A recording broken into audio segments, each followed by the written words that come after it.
Alexis Tsipras a pris un pari risqué, convoquer des élections anticipées dont l'issue s'annonce bien incertaine pour le Premier ministre grec.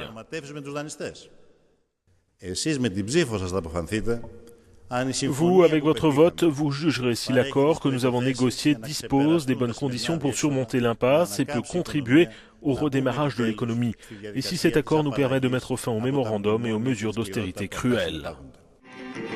En finir avec l'austérité, c'était précisément l'argument électoral qui avait permis à Syriza de remporter les précédentes élections 7 mois plus tôt et de donner mandat à son leader qui forme un gouvernement de coalition.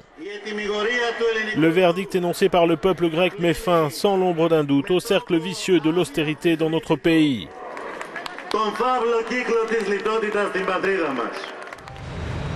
Mais la réalité s'avère têtue. Après de nombreux allers-retours à Bruxelles sans parvenir à un accord avec les créanciers du pays, le 29 juin, alors qu'il ne peut rembourser une échéance du FMI, le gouvernement se voit dans l'obligation de fermer les banques pour enrayer la fuite des capitaux qui s'accélère parallèlement à l'incertitude sur l'avenir de la Grèce dans la zone euro.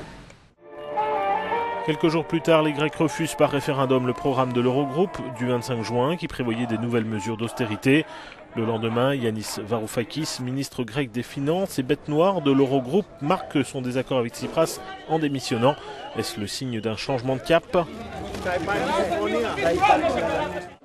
D'une certaine manière, oui. Le 13 juillet, Athènes et l'Eurogroupe scellent un accord qui permet à la Grèce de rester dans l'euro grâce à un troisième plan de sauvetage de 86 milliards d'euros, mais c'est une nouvelle fois au prix d'énormes sacrifices. En août, l'accord passe au Parlement, mais révèle une profonde division au sein de Syriza. 43 de ses députés s'abstiennent ou votent contre.